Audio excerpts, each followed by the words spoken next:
Welcome to the City Debate Show. Joining me around the table today, former City midfielder Gary Owen. And I watched him on the telly this week, going back 30 years, played out of his skin. And our City reporter at the Manchester Evening News, Chris Bailey, just back from Tenerife. Now then, Chris, let's start with you, because a week ago I was sat around this table talking about the imminent arrival of Kaká. Now that's all turned to whatever. It's all turned to Kaká. Are we bothered?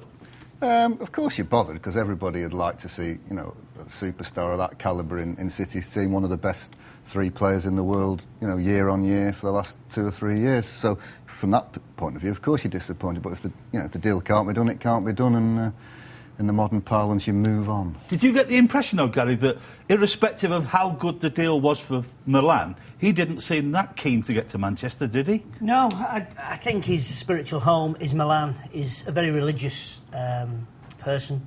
Very unusual for a footballer to donate 10% of his salary to his allocated church.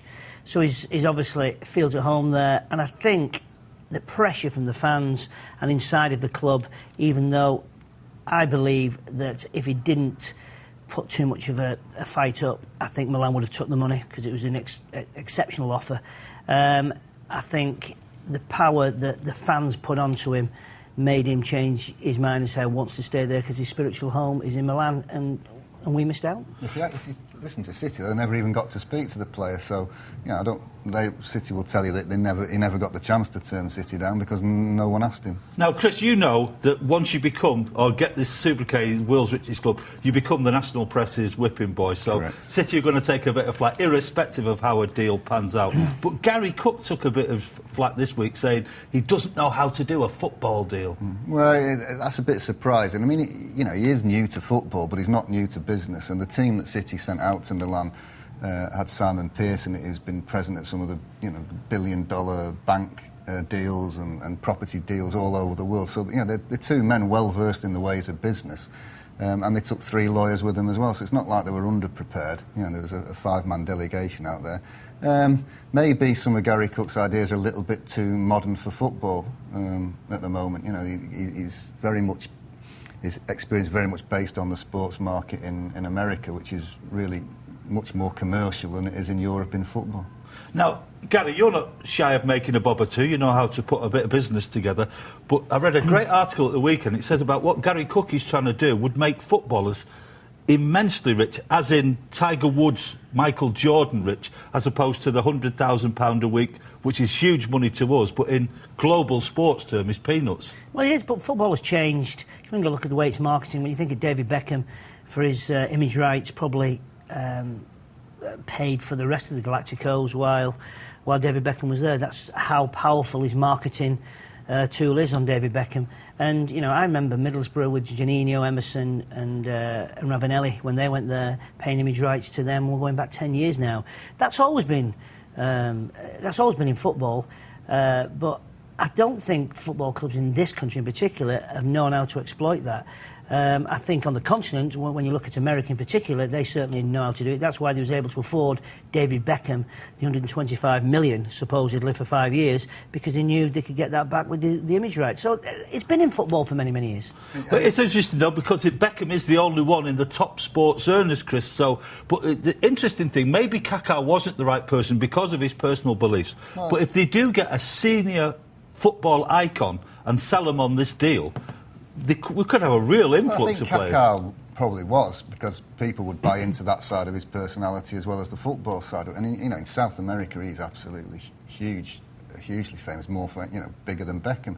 I mean, the problem with that deal was that Kaká's sponsorship totals, I think City said £12 million or 12 million euros a year, which is next to nothing when you consider that Gary Cook sold Michael Jordan's signature when he was running his brand for 33 million to one firm, just his signature on a product. So he knows how to make money for footballers and therefore for the club. What they never got close to agreeing was how City would pay off the current sponsors and then move on with the image rights. And I don't think they got that far. But yeah, you would have, Kaká and Manchester City would have made enormous fortunes out of the move. Right, Gary, the king is dead, long live the king. We didn't get Kaká, we did get Wayne Bridge, we did get Craig Bellamy, we did get Nigel de Jong. Let's talk about Bellamy first. Are you a fan? course I'm a fan. I mean, it's been highlighted some of the problems he's had on and off the pitch, but there's no doubting his fire. You ask anybody that plays with him, you see his former West Ham teammates who said, you know, he's the hardest trainer, he wants to win, he expects players to his standard. I think Mark Hughes has come out and said that as well. We need fire in our ranks. When we're getting beat, we want our players to show we're not happy with that and have that determination fight to come back, which has been lacking over the last 12 months. We need players who are leaders, even though they don't wear the armband. Now, Chris, I think it was you who actually came up with a great comment from Sir Bobby Robson about Craig Bellamy, because he has got a reputation for being volatile, but he got very high praise from Sir Bobby, I think. And from Mark, yeah, I mean, Sir Bobby said he'd have him in any team that he picked of all the players that had played for him in all his management time. Craig Bellamy would be in it, and Mark Hughes more or less said the same thing. And he also said this week that, you know, he's a better player than the one he had at Blackburn that scored 20 goals in a season. I mean, the stuff off the field, who knows? I mean, there's always two sides to a story, isn't there? But, I mean, everybody who's spoken to me about Craig Bellamy, everybody who knows him says he's just focused, driven individual, and he doesn't suffer fools gladly if they don't train or work as hard as he does. So the proof of the pudding for Craig Bellamy is we'll start on Wednesday night when he plays against Newcastle. Jim, just one thing about it was highlighted with the golf club, and I think it was John Arnorisa, and I was a bit perturbed about it, really, because anybody that plays golf knows it should have been a wedge, not an 8. I would have thought this, no, Gary. Very bad club selection. It was obvious to golfers. What about De Jong, the terrier? You said we need a couple of scrappers in there. Yeah, he's a regular, or he's played, I think, 30 times now for the national team. You don't play for Holland if you can't play. He's not going to be your best goal scorer. I think 2 goals in 66 games. No doubt Chris will verify that. So you can see he's somebody that will be defensively more than offensive. So he will give us that steel and that fire in the middle of the park, which is necessary for the Premiership, which also then gives you the luxury of Vincent Kompany, who's been outstanding for us playing in midfield, that gives him the option of playing at the back, especially now that Dunne is suspended for 4 games. So let's do that for our next question, Chris. In the absence of Richard Dunne, how would you expect that back four to line up against Newcastle? I'd expect Zabaleta to play midfield, so I'd say Richards at right back, centre halves Kompany and Anu at left back bridge, 2 in front of them, De Jong and Zabaleta, 3 in front of them. Probably Ireland, Wright, Phillips and Robinho, and Bellamy in front of that. Now, I have to say, Gareth, I'd like to watch that team play football he's just outlined. Yeah, the only if you look at it as a neutral, the only thing you would question is Craig Bellamy is not a target man and never has been. I understand Daniel Sturridge has a knock at this moment in time, so that might rule him out. But if you are going to play Craig Bellamy, and I imagine you are going to do, looking at the way Chris has lined up that team, it looks the only place he can play in that lineup is forward, but that is not his best position leading the line. But I've seen Michael Owen, who's not the biggest, but when he was really quick, he made a decent fist of that by getting on the shoulder of the last defender, and once he's away, isn't he? Yeah, I'm not saying that he can't play that. I'm just saying the options are you're going to have to play into feet, you're going to have to play where he can get his body across it. You're not going to have the option or the added option of maybe knocking balls in there and you can feed off him, which are more stronger and more taller forward would give you that option. So we'll only be able to play one way. I mean, there's a lack of height from the back line forward. None of them. I mean, De Jong's not a tall lad. You know, Wayne Bridge isn't. There is a lack of height, and you can see why he would still want Rocky Santa Cruz in there as a focal point. And you know, people say, then you'd have too many midfielders. Where would Bellamy play? Where would Ireland play? Well, you know, Ireland can drop back in alongside the defensive midfielder, and there's always one of them injured or suspended. So you can't have too many good players.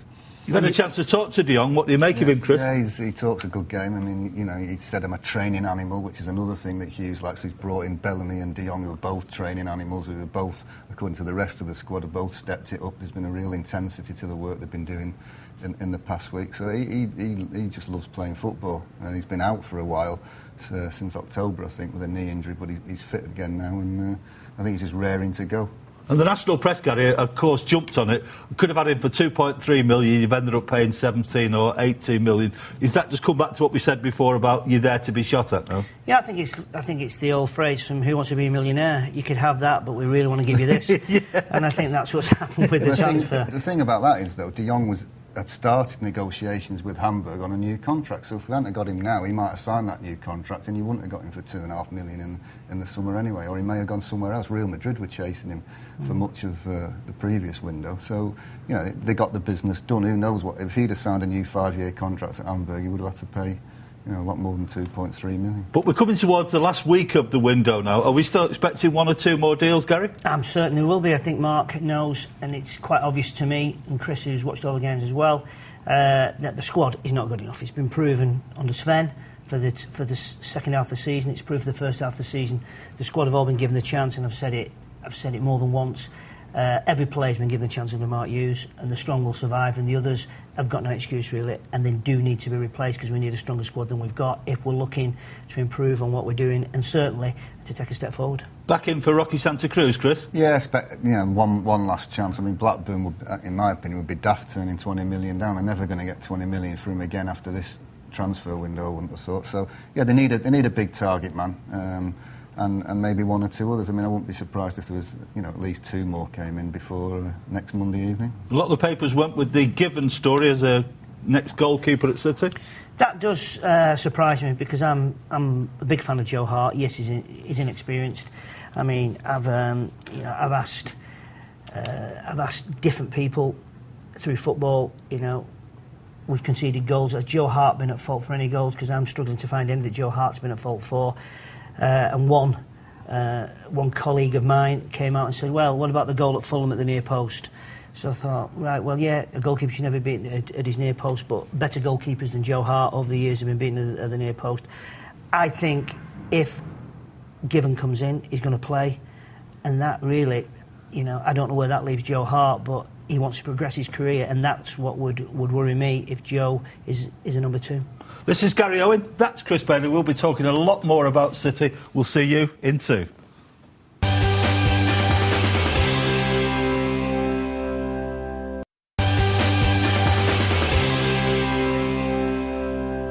City Debate Show, Gary Owen, Chris Bailey. And during the break we had a right rook there about what happens to Joe Hart if Shay Given comes to Eastlands. Gary, you go first, then we'll pin him down. Well, Shay Given is no doubt he's an excellent keeper, top quality keeper, but in my opinion, Joe Hart is. He's certainly not got the experience of Shay Given and won't do because you only get experience by playing. I would be worrying if Shay Given comes in and he's playing regular. Joe Hart and then going to be questioning, where does that leave me? And that's my concern. You're telling me Cudicini, because I thought he would have been perfect, because he seems to be quite happy as a number 2, doesn't he? Cudicini? Yeah. He signed for Tottenham this morning, so... That's a coaching horses through my plan then, Bailey. You tell me yours. Well, I mean, I don't think it's a desperate situation, the goalkeeping situation, by any means, but... yeah, I can see where Joe Hart is still young, still inexperienced, and will maybe benefit from Given being there for a couple of years if he's got the patience to do it. But I agree with Gary that the chances are that, you know, he's played for England, Joe, he's a full England international. He won't want to hang around 2 years on a bench with a World Cup coming on. He might want to get out there and showcase his talent. So it's a difficult one. That's where the break continues into the show, is that, you know, I don't think, you know, I think for his progression he needs to play, and for me it's very difficult to pick fault in Joe Hart. Yeah, you'd like to, well, we will ask him, but you'd like to ask Mark Hughes, you know, why do you think you need a new goalkeeper? Is Hart not good enough? Because he's always praising Hart whenever you speak to him about him, and to be fair, you know, you'd struggle to pick out any howlers that Hart's made this season. But well, I can't help thinking, though, Chris, he's still a very young lad, certainly in goalkeeping terms, but he's played so much Premier League football now that the young understudy role, that's a genie long gone, long way out of the bottle now, isn't it? He's perhaps not played as many as we think he has. You know, it was half a season before Sven decided who his number 1 was last season, when Isaacson and Schmeichel had a go, and Hart is just only about a year since he's been in the team, so he's still relatively new. But like I say, he doesn't make many horrific errors. It's not like the Brazilian lad at Spurs who's Yeah, in the they headlines. want to buy him back, PSV, though, don't they? Now, Gary, here's your next conundrum. Are you ready for this? Oh. Zabaleta came into midfield, did OK, certainly did OK. Micah Richards said, I think maybe I might be better suited at right-back than at centre-back. He is. So resolve that one for me, then. Yeah, he is. I think right-back. When he first got into the team, I thought centre-back, when I saw him in the youth team and the young teams coming through, an outstanding centre-back. Him and Dunne, after Sylvan left, looked as though they had a good partnership. But to use his pace and his strength and, can score a goal. I don't think we use, or we have used the best of Micah Richards, because head of a ball, he can get head and shoulders above anybody. I think on set plays, we should isolate him and get him in on the end of it. He should be scoring more goals with the way he can leap and get up and do it. Yeah, he'll start at right back, and as you said, Zabaleta, for me, was a revelation in midfield. And, why I didn't do it, I was going to back Zabaleta, but I didn't know he was going to play in midfield, otherwise I would have backed him for first goal. 40 to 1. Your personal finance is not our worry. We're looking at the bigger Too picture late with here, the cry. Gary. But it is going to be interesting because he brought Zabaleta in at right back. And with Dunn suspended for 4 games, it gives them a chance to play that same formation, with Zabaleta in midfield for the next 4 games. But the defence certainly looked better against Wigan. Now, whether that was because Wigan had 2 tough games in a week before they came to City or not, I don't know. And Zaki and Heskey maybe weren't at their peak. But that back 4, certainly when City were down to 10 men, looked solid. The whole team looked more defensively solid with Richards at right back. Yeah, but let's not take nothing away. Wayne Bridge had a great debut. Yeah. Micah Richards wanted to prove to his critics who said that it was slower, it was this, it was that, it was the other. He was looking a bit heavier. He wanted to prove that. And Nedum Manua had a point to prove. He's had his injuries in the past. He's come into the team, and for me, I thought it looked great again alongside. And the arrival of the 3 players will give everybody else a point to prove now. So that's why it should, step it up. They've been talking all week about training having intensified, and it's, everybody's out to impress everyone else. And what about the possibility, though, that you start with Zabaleta at right back, play Anua and Richards in the middle, and let's see how De Jong and company shape up as the 2 holding midfielders? They didn't play like that in Hamburg when they played together. Company played behind De Jong. De Jong was the point of the triangle, and Company was one of the 2 central defenders behind. I think maybe they're too similar. I don't know. Maybe we will see them, I think, in those two positions, because I think Dunn will come back into the side at some point. But I think that the way that back 4 shaped up against Wigan, it'd be worth giving it another go. Right, we've all been nodding, Gary, very sagely, to say, yeah, we'll go back in for Rocky Santa Cruz, even though it might cost daft money. We can argue till the cows come home about whether we need a new goalkeeper. It seems to have gone quiet on the Kolo Touré front as the cover centre-back. Are you expecting any action in that area of the team? Probably not now, especially with bringing in De Jong and company can settle into that back 4. Probably not. In effect, it gives you a bit of cover at centre-back, doesn't it? Yeah. It does a little bit. What now, Mark's priorities has probably changed. I mean, it's screaming out for a target man. I mean, Benjiani's had his injuries. Darius looks as though he may well be moved on. We've got Daniel Sturridge there who'll get his games, who I think is an outstanding talent. But Rocky Santa Cruz at 20 million, everybody knows that's overpriced, but maybe that price might just decrease as we get into the end of the January window, because Blackburn know he wants to go, and the normal way with football is that if a player's unhappy, you let him go, but you obviously try and get the best money. That's what Blackburn are trying to do. I think he'd really like to get Joleon Lescott out of Everton if he could, but I don't think they can in the week. I don't think David Moyes is for moving on that one. No, and as Gary says, Dunny will come back. If Anua and Richards are still here at the end of the window, you've got those 2 and company who can play centre-half. So, I don't think that's a priority as much as the target man. One thing that concerned me a little bit, Gary, was when you talk about incomings and outgoings, a couple of times Daniel Sturridge has been mentioned in dispatches as possibly going out of the club. I think a lot of City fans would be very disappointed to see that happen. I would be as well, actually, because everything coming out of the club is just saying that they're agreeing, or they're trying to agree a new contract with Daniel. Daniel has said he's very happy here. In one of the lounges at the club, we had Daniel in there, and I did pose the question to him and asked where he was on contract negotiations. He said that the club and his advisors, including his dad, I think, were in talks. So as far as I'm concerned, it looks as though the club are trying to keep him and he wants to stay. So what you read in the papers, sometimes you can't always take on board. Right, let me ask you about the forgotten man. We've all been singing about Nigel de Jong coming in to play the holding midfield role. What happened to the new Colin Bell? What's happened to Michael Johnson, Chris? Well, he was actually in... was he out there training? Tenerife, yeah, he was training. And according to the backroom staff I spoke to, he'd been training well for a couple of weeks. So hopefully, fingers crossed, he'll be back in action in another couple of weeks. I mean, I still think he's suffering a lot from growing pains in terms of physical, and he's growing up physically and mentally. And I think he's maybe had to take 6 months' time out, but it might not do him any harm in the long run, as it didn't do with, as I've said before, with Steven Gerrard at Liverpool. Well, I accept that, Gary, but as the weeks start to slide into months, there's the odd alarm flag starts to go up, which very naturally so as well, don't you think? Well, there is, but, it's an injury that Michael's had since last season. He had that growing problem, which I don't know whether it moved into hernia or whatever, but, pain is a way of telling you that something's not right. Now, I would imagine the medical staff that we have at Manchester City, which is outstanding, and I know from first hand, they know the job. Somebody needs to tell Michael Johnson, you need to go through that pain barrier if that's what's needed, or it needs to be addressed, or it needs to be nurtured to get it right. It takes a long time if something's wrong, but pain is a way of telling you there is a problem. And if Michael's getting pain, then sometimes you've either got to wait until that gets treated properly, or you've got to get through that pain one way or the other. But, I think we've got the medical staff at our football club that will make that right decision. Because at the end of the day, Michael Johnson is not for 1 year, he's for 10 years. Yeah, well, I agree with that. But see, the thing is, Chris, the City train at the moment seems to be moving so fast. Mm-hmm.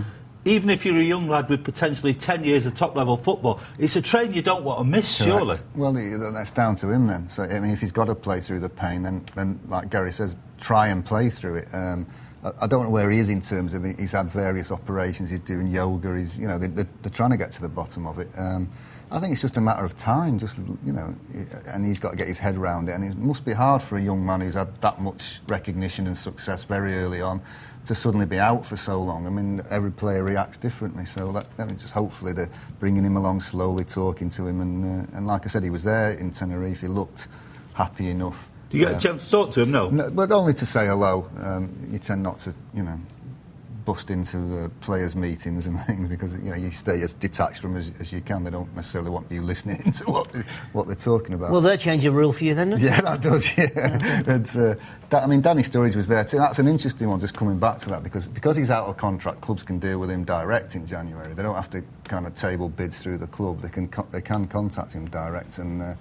It's a tricky one because if he's asking for, I don't know what he's asking for, but if his wage demands are sky high and then somebody's offering 5 or 6 million for him, it's a tricky one for the club, whether they accept it or not. But like Gary, I'd hate to see him go. And I know from the post bag, even this morning, because it was mentioned in a couple of the Sunday papers, we had an avalanche of emails and text messages and a couple of letters this morning saying, it's a disgrace if he lets Sturridge go, so it could be a PR disaster if he disappears. Now, I know you're dying to speak, but I'm not going to let you, because if I do, you're going to be on the United Debate Show. But as always, it's been an absolute pleasure.